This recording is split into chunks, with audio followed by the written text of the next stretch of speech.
이 시간 말씀 보겠습니다. 성경은 고린도후서 5장 8절에서 10절까지입니다. 신약 291쪽입니다.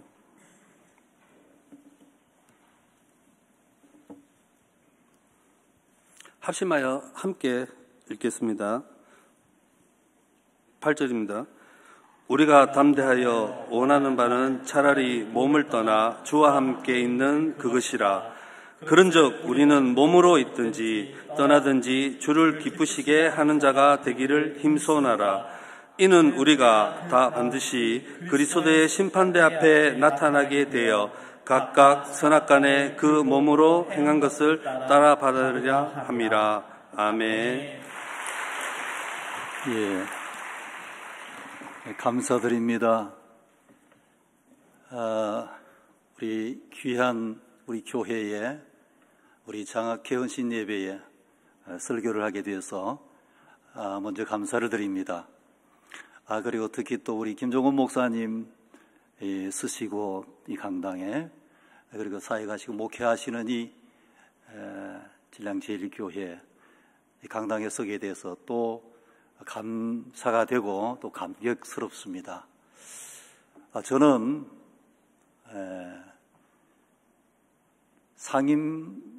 상임교회가 제 모교회입니다. 거기서 우리 김종원 목사님과 함께 이렇게 교회를 다니고 또 주의 일을 하고 그랬던 자입니다. 우리 김 목사님은 저보다 목회를 좀 늦게 시작을 하셨어요.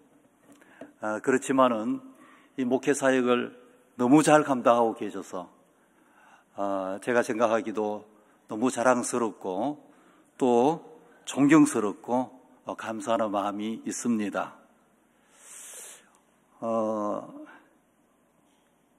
저는 목회자로 부름받아서 40년이 됐었어요. 그래서 마지막 28년을 구미에 있는 구미 옥계교회에 사역을 하고 그 교회에서 원로 목사가 되어서 지금 현재로 구미 옥계교회 원로 목사로 지내고 있습니다. 저는 오늘 이 장학 헌신 예배를 드리는데 하나님께서 여러분에게 맡겨주신 이 귀한 직책을 가지고 정말 우리 하나님이 기뻐하시고 하나님이 허무해 하실 수 있는 그런 사역, 그런 일들로 잘 감당할 수 있는 여러분이 되기를 바랍니다. 마태복음 25장에 예수님께서 맡겨준 주의 종들을 향해서 잘하였도다 착하고 충성된 종아, 네가 작은 일에 충성하였음에 내가 큰 것으로 내게 맡기리 내 주인의 즐거움에 참여할지어다 축복하셨는데 이런 축복이 여러분들에게 임하는 역사가 있기를 주의 이름으로 바랍니다. 우리가요 주님의 기쁨이 되면은 주님이 영광을 받으시지만은 우리 개인에게도 우리에게도 얼마나 복이 되는지 모릅니다. 저는 오늘 우리 모두가 다 이런 자가 되기를 원하는 마음에서 후회 없는 그날을 위하여 라는 제목으로 좀 말씀을 드리려고 합니다. 오늘 말씀이 조금 무거울 수도 있는데 여러분들이 이해하고 잘 들어주시기를 바랍니다. 사랑하는 성도 여러분, 우리는 언젠가 다 이 세상을 떠나야 될 존재라는 것을 아시죠? 그런데 많은 사람들은 이 사실에 대해서 잘 알지를 못할, 그리고 여기에 대해서 별로 인정하지 않고 살아가는 자들이 너무나도 많습니다. 하지만 우리는 언젠가 이 세상을 떠나야 될 존재예요. 세상을 살아가는 사람들이 왜 이럴까요? 아마 지금 젊어서 자기로는 도저히 아직도 그 내용이 실감이 나지 않던지, 아니면 세상 일이 너무 바빠서 그렇게 생각할 겨를이 없었던지, 혹은 어떤 분들은 아예 그렇게 생각하지 않으려고 노력해서 이런 데 대해서는 별로 관심을 가지지 않는 사람들이 많습니다. 그러나 오늘 우리가 살아가는 우리의 삶은 영원한 것이 아니죠. 언젠가는 반드시, 아무리 그렇다고 치더라도 우리의 인생은 언젠간 반드시 그날이 우리에게 온다는 것입니다. 그래서 우리는 항상 이것을 기억하면서 우리가 이 삶을, 이 세상을 살아야 합니다. 어떤 분에게는 지금은 먼 미래 같지만은 언젠가 현실로 다가올 그날이 반드시 옵니다. 저는 목회를 조금 당겨서 은퇴를 했습니다. 은퇴하기 전에는 은퇴하고 나면 이렇다 저렇다 얘기를 많이 들었지만은 별로 실감이 안 났어요. 그러나 막상 은퇴하고 나니까 들었던 것들이 현실로 다 와닿아요.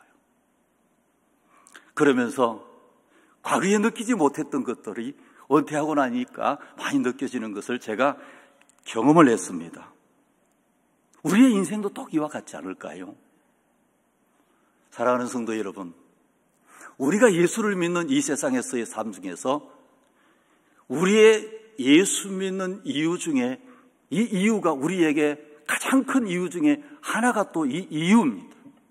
언젠가 우리가 마지막에 우리의 인생이 오기 때문에 오늘 우리도 신앙생활하는 우리의 신앙의 삶은 여기에 또 하나의 큰 이유가 있습니다. 물어볼까요? 여러분, 우리 왜 예수 믿죠? 만약에 우리가 이 세상의 것을 위하여 여러분들이 교회를 다니고 또 신앙생활을 한다면 그것은 예수님 잘못 믿고 있는 것입니다. 성경을 보면은 이 세상에서 잘 먹고 이 세상에서 잘 사는 것을 결코 우선하지 않습니다. 물론 그것을 무시할 수는 없겠지요. 절대로 성경은 이 세상에서의 것을 먼저 앞세워서 말한 적이 한 군데도 없어요. 오히려 우리가 예수를 믿게 되면은 세상의 것에 대해서는 더 힘들고 더 어려워지고 더 손해볼 수가 있습니다. 그럼에도 불구하고 여러분, 예수 믿는 것을 우리는 더 귀하게 여기고 더 잘 믿으려고 하는 것은 왜 그럴까요? 그것은 믿음의 세계에 대해서 알기 때문에 그렇습니다. 믿음의 세계에 대해서 잘 알지 못하는 자가 어떻게 이렇게 예수를 믿겠습니까? 여러분, 우리가 히브리서 11장에 보면은 거기에 우리의 믿음의 선배들이 참 많이 선배들의 삶이 참 많이 기록이 되어 있습니다. 그 히브리서 11장에 나온 우리 믿음의 선배들의 이 땅에서의 삶은 어떻게 하면 믿음을 지키려고, 어떻게 하면 예수님 잘 믿으려고 얼마나 힘든 삶을 살았는지 모릅니다. 그들이 왜 그렇게 살았을까요? 그들은 믿음의 세계가 어떤 것인지, 믿음으로 살아가는 삶의 그 세계, 미래의 세계 어떤 것인지 그들은 다 알았기 때문에 그렇습니다.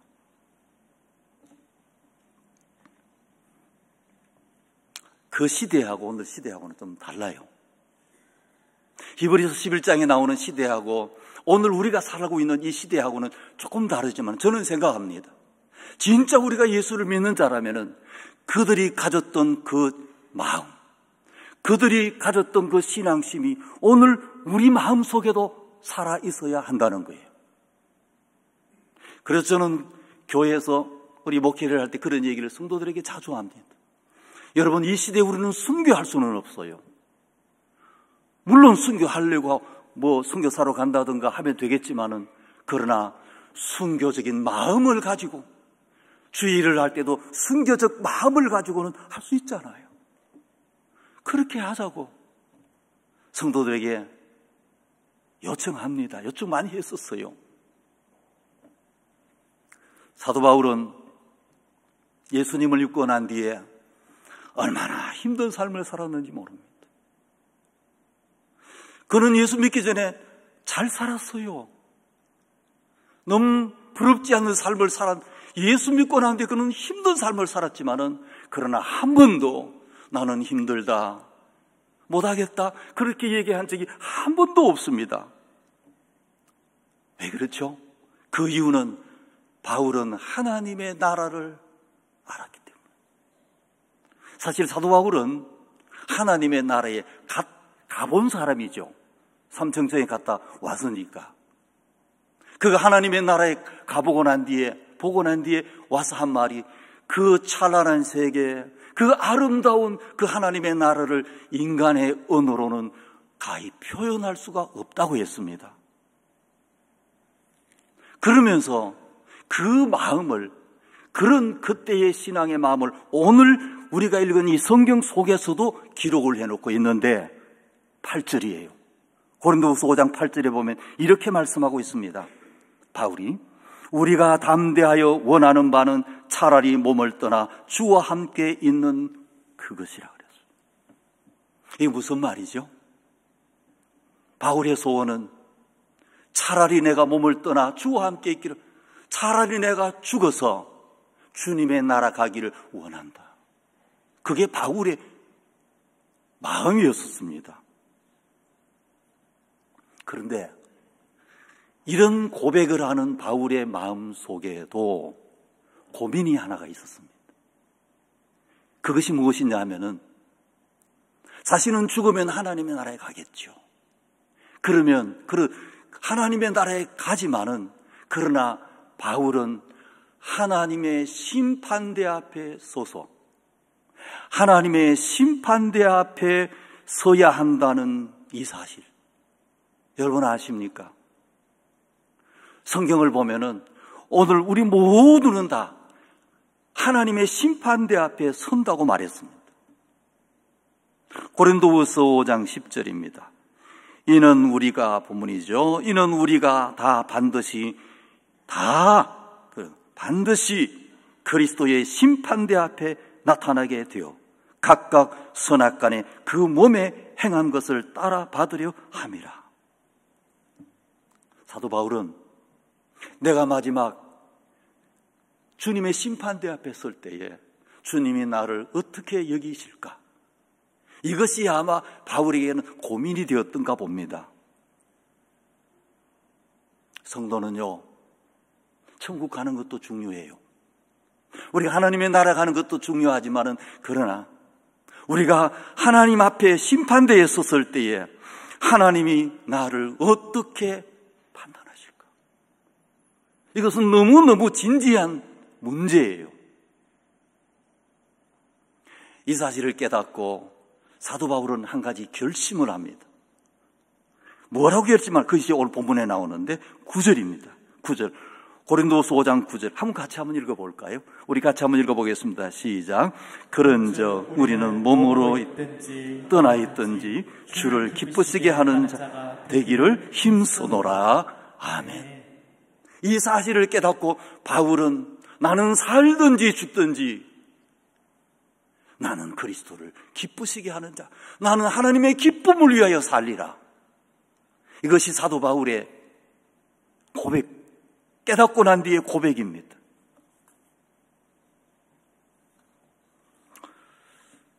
여러분, 우리가 구원받은 성도의 증거가 있는데, 구원받은 성도의 증거, 그 증거가 무엇이라고 여러분 생각하세요? 입으로 믿습니다. 그 구원받은 것일까요? 또 입술로 주여 주여 주여 주여 부르짖고 하면은 그것이 구원받은 증거일까요? 성경을 보면 아니라고 분명히 말씀했습니다. 성경은 그렇지 않다고 말합니다. 마태복음 7장 21절에 보니까 나더러 주여 주여 하는 자마다 다 천국에 들어갈 것이 아니요 그랬어요. 그러면서 구원받은 성도의 증거가 있는데, 그것은 바로 구원받은 자로서의 열매가 있다는 겁니다. 구원받았으면 구원받은 자로서의 열매, 삶이 있다는 겁니다. 마태복음 7장 20절에 이러므로 내가 그들의 열매로 그들을 판단하리라. 열매로 그들을 알리라. 그 열매가 뭐죠? 자, 우리 주님이 우리를 예수 믿는 우리를 예수 믿는다고 판단하실 열매가 뭐냐는 거예요. 본문의 9절에 나오는 겁니다. 우리가 읽었던 본문 9절에 사도 바울은 뭐라고 말하느냐? 주님을 기쁘시게 하는 삶을 사는 것이라 그랬어요. 주님을 기쁘시게 해드리기를 원한다. 고린도후서 5장 9절입니다. 주를 기쁘시게 하는 자가 되기를 힘쓰노라 그랬습니다.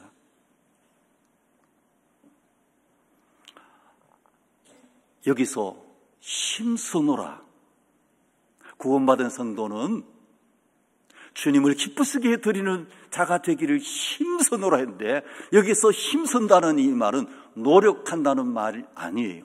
그 원뜻을, 헬라어의 원뜻을 보면은 야망을 갖는다. 여러분, 야망이 어떤 것이지요? 대통령이, 이제 앞으로 대통령 선거도 있습니다마는, 대통령이 되려는 야망을 가진 자는 어떻게 살아갈까요? 학교 안에서 1등을 하려는 야망을 가진 아이들, 학생들은 어떻게 살아갈까요? 그들은 모든 것을 투자합니다. 아니, 더 나아가서 목숨까지 바쳐가지고 그 일을 이루려고 노력하는 것. 이게 야망이에요. 바울에게는 하나님을 기쁘시게 하려는 야망이 있었어요. 오직 나는 주님을 기쁘시게 하리라. 이것이 구원받은 성도에게서 마땅히 나타나는 증거라는 거예요. 바울은요, 천국 가는 것이 문제가 아니에요. 이미 천국은 바울에게 주어졌기 때문일지 모르죠. 그러나 사도 바울에게서 소원은 하나님을 기쁘시게 해드리는 것이 바울의 소원이었어요. 여러분 아십니까? 우리가 언젠가 하나님 앞에 서면은요, 이 세상에서 여러분이 쌓았던 것, 이 세상에서 가졌던 명성, 명예, 그리고 영광들, 이것 아무것도 아니라 오직 주님을 기쁘시게 해드린 그것만 남는다. 이 세상에서, 교회 안에서 여러분이 가지고 있는 사명을 가지고, 직분을 가지고 주님을 기쁘시게 드렸던 그것만이 주님의 심판대 앞에 가면 그게 남는다. 다른 것은 다 없어져. 그렇다고 말하고 있습니다. 성경을 보면은 특별히 젊은이들에게 하는 말씀이 있죠. 전도서 1장 12장 1절입니다. 젊은이들에게 하는 말, 우리 한 분 같이 한번 읽어보십시다. 같이 읽겠습니다. 시작. 너는 청년의 때에 너의 창조주를 기억하라.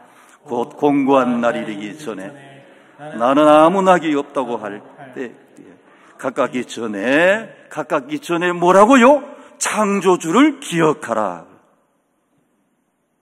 여러분, 젊을 때 창조주를 기억하며 산다는 것은 너무너무 귀합니다. 청년들이 창조주를 기억하면서 주님을 위하여 사는 것은 얼마나 축복이 되는지 몰라요. 여러분 아십니까 이거요? 젊을 때에 다른 것보다도 창조주를, 창조 하나님을 기억하면서 주님을 위하여 살다는 것은, 그것은 진짜 복이다 말이에요. 우리가 주님 앞에 서면은 자신을 위하여 살았던 삶은 하나도 남아 있는 것이 없어요. 어떤 분이 천국을 가보니까 내가 이 땅에서 내가라고 하면서 한 것은 하나도 인정이 되는 것이 없더라는 거예요. 오직 주님을 위해서. 내가. 그것은 성경도 그렇게 이미 네 상을 받았다 그랬죠. 주님을 위하여 살았던 것만이, 오늘 우리가 이 땅에서 주님을 위하여 살았던 것만이 남더라 그랬습니다. 혹시 여러분 중에 나는 천국 들어가기만 하면 된다는 이런 생각을 가진 분들이 계세요. 가끔 그런 분들이 계세요. 저도 목회를 해보니까 그런 분들이 더러 계세요. 천국만 가면 된다고. 여러분, 언뜻 들으면 믿음 좋은 것 같지만은 깊이 생각해 보면은 이 말은 대단히 이기적입니다. 정말 그가 구원받았다면 그는 주님의 기쁨을 위하여 살려고 노력을 합니다. 내가 어떻게 하면 주님을 기쁘시게 해드릴까? 이걸 고민하면서 그렇게 노력한다는 것이, 어떻게 하면 내가 주님을 기쁘시게 해드릴까? 오늘 우리가 이처럼 하나님의 기쁨이 되기 위해서 성도 여러분, 우리는 대가를 지불해야 된다는 것을 아십니까? 내 욕망을 내려놓고, 내 욕심을 내려놓고 포기하고 주님을 위하여 일해야 될 때가 많다는 거예요. 누가복음 13장에 보면은 한 번은 어떤 사람이 예수님에게 찾아와서 이렇게 물었습니다. 주여, 구원받을 자들이 적으니까. 그렇게 묻는 사람에게 우리 예수님께서 이렇게 말씀해 주셨어요. 아주 중요한 말씀을 해주셨는데 누가복음 13장 24절 제가 읽어드리죠. 좁은 문으로 들어가기를 힘쓰라. 내가 너희에게 이르노니 들어가기를 구하여도 못하는 자가 많으니라. 그래서 구원받은 자가 적습니까? 묻는 사람에게 주님은 좁은 문으로 들어가기를 힘쓰라 라고 하면서 들어가기를 구하여도 못 들어가는 자가 많으리라 그랬습니다. 마태복음 7장에 보면은 예수님께서 산 위에서 하신 산상설교가 있습니다. 거기서 우리 예수님께서 분명히 하신 말씀이 있는데 마태복음 7장 13절 14절 우리가 같이 한번 읽어보도록 하십시다. 우리 같이 한번 읽어볼까요? 시작. 좁은 문으로 들어가라. 멸망으로 인도하는 문은 크고 그 길이 넓어 그리로 들어가는 자가 많고 생명으로 인도하는 문은 좁고 길이 협착하여 찾는 이가 적음이니라. 아멘. 자, 이 말씀 무슨 의미이죠? 예수를 믿고 구원받은 사람은 어떻게 하면은 예수님을 기쁘시게 해드릴까 하는 삶을 살게 되는데 그가 좁은 문으로 들어가서 좁은 길로 가는 자라는 것이에요. 성도 여러분, 우리가 십자가의 의미를 알고 지옥 갈 수밖에 없는 내가 하나님의 자녀가 되어서 천국 가는 자가 되었다면 우리는 이것을 안다면 이렇게 될 수밖에 없는 것이 오늘 저와 여러분입니다. 나더러 주여 주여 한다고 다 천국 들어갈 것이 아니라고 했습니다. 마태복음 7장 21절에 보니까 나더러 주여 주여 하는 자마다 다 천국 들어갈 것이 아니요 다만 하늘에 계신 내 아버지의 뜻대로 행하는 자가 들어가리라 그랬습니다. 내 아버지의 뜻대로 행하는 자가 들어가리라 그랬습니다. 이 말이 무슨 말이죠? 구원받은 자들의 길은 넓은 길이 아니라 좁은 길이라는 것이에요. 사랑하는 성도 여러분, 이 세상에서 예수 믿고 구원받을 사람들이 이 세상에서 많을 것 같은가요? 이 세상에서 적을 것 같습니까?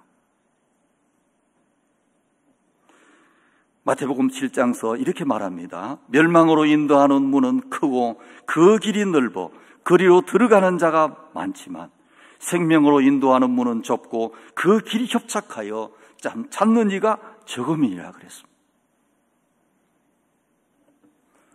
생명으로 인도하는 문은 좁고 길이 협착하여 찾는 이가 적으니라 그랬습니다.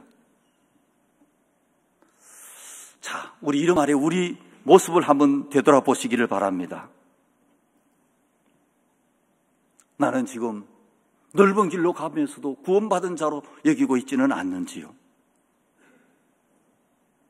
우리 이런 말씀 앞에서 우리의 자신을 한번 깊이 생각해 봐야 합니다.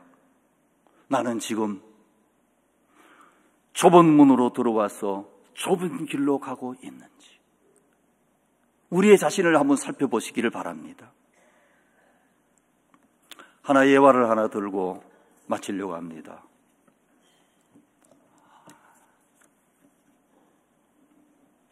로이드 존슨 목사님은 20세기 영국이 배출한 탁월한 설교자요 목회자였으며 많은 사람들에게 존경을 받았던 목사님이십니다. 그의 인생이 저물어갈 때에 후배 목사님들이 찾아와서 이렇게 물었습니다. 목사님은 평생 목회하시면서 가장 진지하게 생각한 것이 무엇이었습니까? 그때 그 목사님이 이렇게 말씀을 했습니다. 그것은 내가 죽어서 하나님의 심판대 앞에 설 때에 하나님께서 나의 한평생을 어떻게 평가하실까 하는 것이라네. 그때 하나님이 너 한평생 나를 기쁘게 하는 삶을 살았구나 라고 말씀하면 좋겠는데 너는 나를 믿는다고 하면서도 너의 자신의 성공과 행복을 위해서만 살았구나. 책망하는 소리를 듣지 않을까? 그게 두렵다는 것입니다. 사랑하는 성도 여러분, 저는 오늘 이 이야기를 들으면서 제 자신을 한번 돌아봤습니다. 나에게도 반드시 그날이 올 터인데 나는 정말 얼마나 주님을 기쁘시게 드리며 살았던가.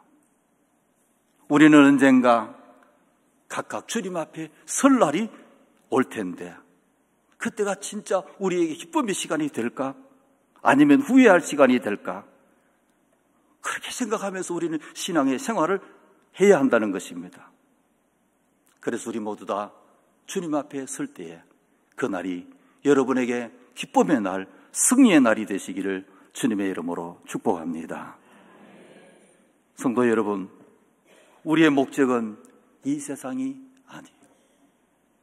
우리의 목적은 하나님의 나라입니다.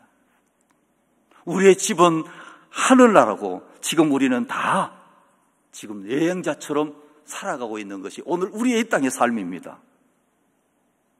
구원받은 성도들의 이 땅의 삶은 하나님을 기쁘시게 드리라고 주신 시간임을 알고 우리는 그렇게 살아야 합니다. 그래서 우리가 마지막 주님의 심판대 앞에 설 때 그 시간은 우리에게 두려운 시간이 아니라 기쁨의 시간이 되어야 됩니다. 우리가 이것을 알고 오늘 우리도 사도 바울처럼 이 고백을 하면서 저와 여러분이 살아갈 수 있는 자들이 되기를 원하는데 고린도후서 5장 9절 10절 말씀 우리 같이 한번 읽고 마치도록 하겠습니다. 자, 다시 한번 읽겠습니다. 그런즉 우리는 몸으로 있든지 떠나 있든지 주를 기쁘시게 하는 자가 되기를 힘쓰노라. 이는 우리가 다 반드시 그리스도의 심판대 앞에 나타내게 되어 각각 선악간에 우리 행한 것을 따라 받으려 함이라. 아멘. 이렇게 살아가는 저와 우리 모든 성도들 다 되시기를 주님의 이름으로 축복합니다. 아멘. 기도드리겠습니다. 걸어가신 우리 아버지 하나님 은혜 감사합니다.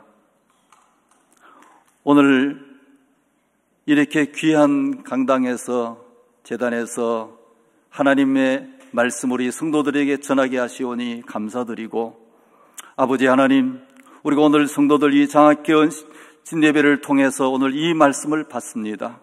아버지 하나님 오늘 이 일에 수고하는 모든 주의 종들을 기억하여 주시되 오늘도 이 말씀을 기억하면서 우리의 남은 삶을 하나님 앞에서 잘 감당해 나갈 수 있는 오늘 우리 모두가 되게 하여 주시옵소서.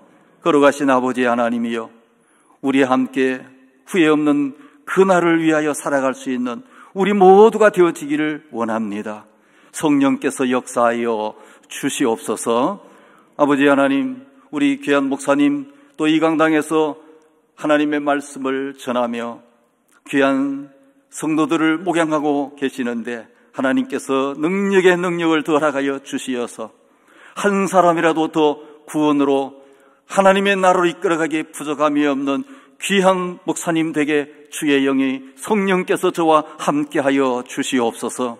우리 귀한 장로님들 세워주시고 귀한 또 교회를 섬겨나갈 수 있도록 허락해 주심을 감사드리고, 특별히 우리 장학회를 허락해 주셔서 이렇게 우리 주신 사명들 감당하게 하신 아버지 하나님 감사드립니다. 주신 사명 잘 감당해서 우리의 하나님께 영광이 되게 하여 주시고 저들에게도 복이 되게 하여 주시옵소서. 오늘 말씀 생각하며 우리 성도들 이 믿음으로 살아 정말로 주님 앞에 설 때 후회 없는 없이 주님 앞에 설 수 있는 우리 모두가 되게 하여 주시옵소서. 예수님의 이름으로 기도드리옵나이다. 아멘.